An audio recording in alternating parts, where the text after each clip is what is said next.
Saludos y bienvenidos. Hoy tenemos sobre la mesa un documento muy particular. Sí, Es una especie de manual, una guía de campo llena de consejos muy directos, casi brutales, te diría, desde luego. para quienes quieren abrirse paso en el competitivo mundo de la cocina profesional. Pero lo interesante es que, aunque hable de chefs, en el fondo no trata solo sobre cocina. No, para nada. Trata sobre el arte de gestionar la percepción y la resiliencia en entornos de muchísima presión. Exacto. Es que es básicamente una guía de supervivencia para una entrevista de trabajo. Y lo que vamos a hacer es desgranar esa sabiduría práctica que ofrece, porque sus lecciones de verdad son aplicables a casi cualquier sector. Totalmente. La misión es entender la psicología que hay detrás de la preparación, de cómo nos presentamos y, ojo, de cómo procesamos el resultado, sea un sí o un no. Pues me parece un enfoque perfecto, porque antes de pensar en el menú o en la chaquetilla, el texto nos sitúa en el primer dilema, que es ¿quién nos está juzgando realmente? Claro. El autor, que escribe desde su experiencia en Colombia, aunque esto, resuena en todas partes, establece una distinción que es clave. Sí, y es una distinción fundamental. Define las reglas del juego. Por un lado están las agencias de contratación, las empresas temporales, Mm, y por otro, la entrevista directa con el restaurante, con lo que él llama el dueño del letrero. Y no los trata igual, ni mucho menos. para nada. De hecho, a los procesos a través de agencias los describe con una imagen potentísima. Los llama molinos de carne. Es que es una expresión que te golpea. Totalmente. Sugiere un proceso deshumanizante donde uno se convierte, en un simple número. Es que es precisamente eso. El autor argumenta que en esos sistemas el individuo se diluye. La agencia se encarga de la parte administrativa, sí, pero el talento, la personalidad, la chispa, Se pierde. todo eso se pierde en un formulario. Te conviertes, y cito, en uno no más, algo más. Es un filtro que a menudo beneficia a la agencia, no necesariamente al candidato. Pero, a ver, ¿hay alguna ventaja en ir por agencia? Me pregunto si para alguien que acaba de empezar sin contactos no es una puerta de entrada, aunque sea impersonal. Es una pregunta muy pertinente. Una forma de meter la cabeza en el sector, ¿no? Podría serlo, ¿sí? Una agencia puede darte acceso a ofertas que de otro modo no verías, claro. Pero el texto nos advierte del peaje a pagar, la impersonalidad. Cuando la entrevista es directa con los dueños, la dinámica cambia por completo.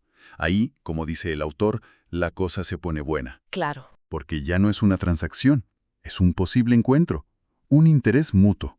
Y es para ese escenario, el del cara a cara, para el que está diseñada toda esta guía. Entendido. Entonces, imaginemos que lo hemos conseguido. Tenemos esa entrevista directa. Con el dueño del letrero. Exacto. La puerta está abierta, pero ahora hay que cruzarla. Y supongo que todo empieza mucho antes de llamar al timbre, con el papeleo. Mucho antes. Empieza con la primera impresión que causas sin estar presente, el currículum. Y el consejo que da el texto es oro puro, dice. Atractivo pero sobrio. Sencillo pero jamás simple. Esa frase me parece brillante. Es que captura un equilibrio muy, muy difícil de lograr. Claro, No quiero un currículum aburrido, pero, tampoco uno lleno de fuegos artificiales. lo que está pidiendo es profesionalidad. Y esto en cocina es clave. Un chef que no cuida los detalles en su propio currículum, a ver cómo va a cuidar el emplatado de 100 platos en una noche. Imposible. El CV no es solo un papel, es la primera prueba de mise en place del candidato, su capacidad de organizar, de limpiar, de presentar algo impecable. O sea que el currículum no es un listado, es una declaración de intenciones. Exacto. Muestra tu nivel de autoexigencia. Y una vez enviado el CV, llega la llamada. Y aquí es donde el texto propone algo que roza el espionaje. Totalmente. El autor es muy enfático en esto. Una vez que te llaman, empieza la fase de investigación. Hay que estudiar a fondo el restaurante. A fondo. Mirar sus redes sociales, su web, averiguar cuántos años lleva abierto, quién es el chef, cuál es su filosofía, estudiarse el menú ¿Y los anteriores? y los anteriores si es posible. Él usa el término sin complejos, stalkear sus cuentas.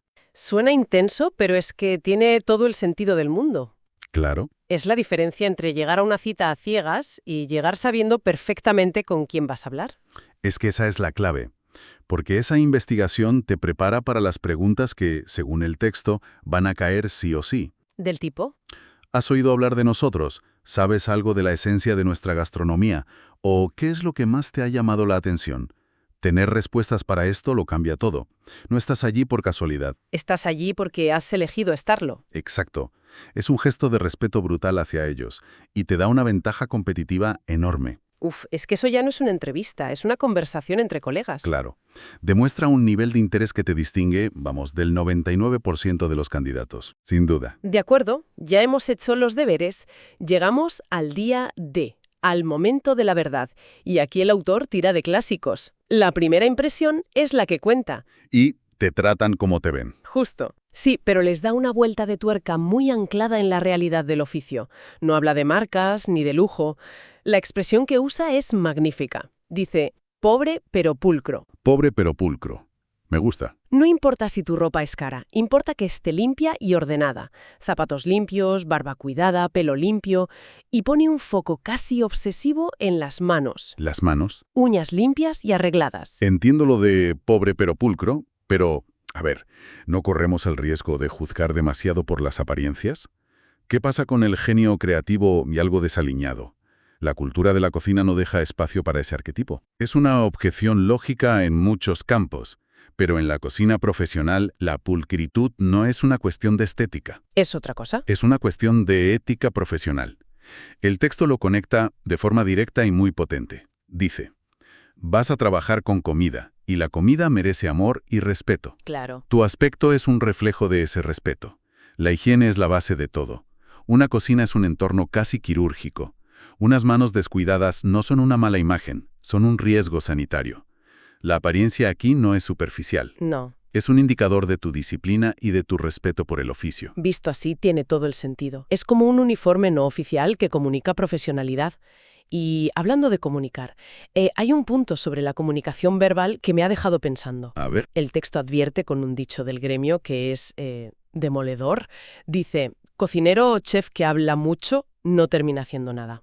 espera un momento. Eso que dice sobre hablar poco va en contra de toda la cultura actual del personal branding, de venderse a uno mismo, del elevator pitch. Totalmente. Estamos ante un sector que valora el silencio, valora la contundencia.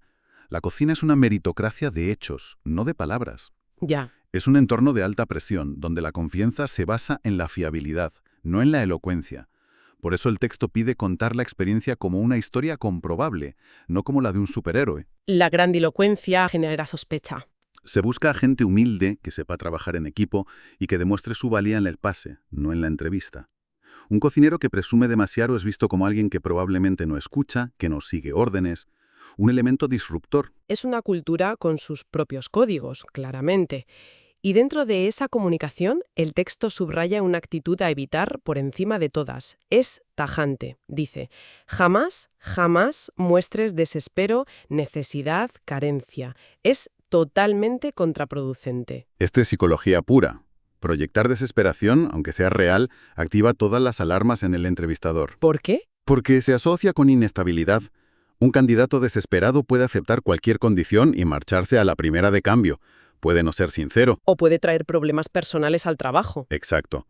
Aunque la procesión vaya por dentro, hay que proyectar seguridad y control. Hablar con calma, escuchar, dejar hablar. Se trata de mostrar que dominas la situación, empezando por dominarte a ti mismo. De acuerdo. La entrevista termina, nos damos la mano y salimos. Y ahora empieza la parte más difícil, la espera. Uf, El texto dedica un capítulo final muy valioso a gestionar el después, sobre todo si la respuesta es un no. y lo hace de una forma increíblemente constructiva. En lugar de permitir que el candidato caiga en la frustración del «no soy lo bastante bueno», ofrece perspectivas alternativas. La primera que plantea es que quizás estés sobrecualificado para el puesto. Sí, Que hayan visto un potencial en ti que saben que esa posición no va a satisfacer y que te marcharías en 6 meses. exacto. Pero la segunda posibilidad es aún más sutil y para mí la más reveladora. Dice que quizás tu personalidad sea demasiado luminosa para el ecosistema que tienen allí. Esa frase es casi poética, demasiado luminosa. ¿Qué significa exactamente? Pues significa que el entrevistador, si tiene buen criterio, puede prever un choque cultural. Quizás ha visto en ti una energía, unas ganas de proponer, una creatividad, que chocarían con un equipo muy establecido. Con lo que el texto llama las fieras de adentro. Justo.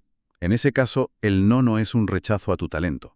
Es casi un acto de protección. Te está protegiendo a ti de un mal ambiente. A ti y al equilibrio de su propio equipo. Eso que mencionas sobre la resiliencia es fundamental. Me recuerda que el no de una entrevista no es un veredicto sobre tu valor, Para nada. sino sobre tu encaje en un puzzle muy específico en un momento concreto. Precisamente. Y el texto incluso da un indicador curioso para detectar esta situación. Una entrevista muy larga, de más de media hora, donde hay muy buena sintonía, sientes que has conectado de verdad, Sí, pero que no acabe en una llamada. Según el autor, esa es la señal. Les has encantado como profesional y como persona, pero saben, con pesar, que no eres la pieza para su puzzle. entender esto es un ejercicio de inteligencia emocional brutal. Ya lo creo, Te permite no tomarlo como algo personal y seguir adelante. totalmente. Al final el mensaje es de ánimo. Si se necesita el trabajo hay que seguir intentándolo, porque el gremio, dice, siempre necesita buenos profesionales. Y si ese era el restaurante de tus sueños y no ha salido, pues recuerda que la imagen pública y la realidad de una cocina a veces no tienen nada que ver. ¿Y que quizás el universo te ha librado de una buena? Exacto. La clave es la fe en uno mismo. El cierre del autor es muy directo. Cree en ti, yo creo en ti.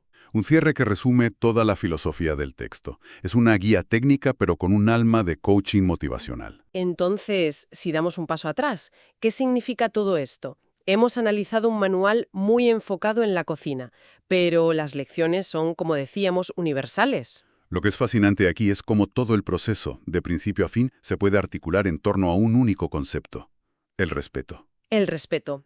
Primero, el respeto por el oficio, que demuestras con la pulcritud, con el cuidado, con el lenguaje corporal. Segundo, el respeto por el empleador, que demuestras con esa investigación previa, con el interés genuino que pones. Y lo más importante, el respeto por uno mismo. ¿Y cómo se manifiesta ese respeto por uno mismo? Pues de dos formas. Durante la entrevista, al proyectar seguridad en lugar de desesperación, defendiendo tu valor sin arrogancia. Y después, al gestionar el rechazo. No hundirte, no culparte. Sino analizarlo desde una perspectiva constructiva. Exacto. Entendiendo que un no puede ser una simple cuestión de encaje, no de valía. Es el acto final de autorrespeto que te permite levantarte y seguir en la lucha. Me parece una síntesis perfecta. Y nos deja con un pensamiento final para reflexionar.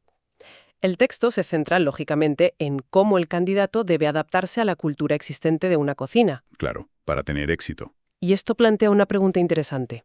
¿Hasta qué punto debemos adaptarnos a la cultura de un lugar de trabajo? ¿Y en qué momento esa adaptación se convierte en un sacrificio de nuestra propia personalidad? De eso que el texto llama nuestra luz.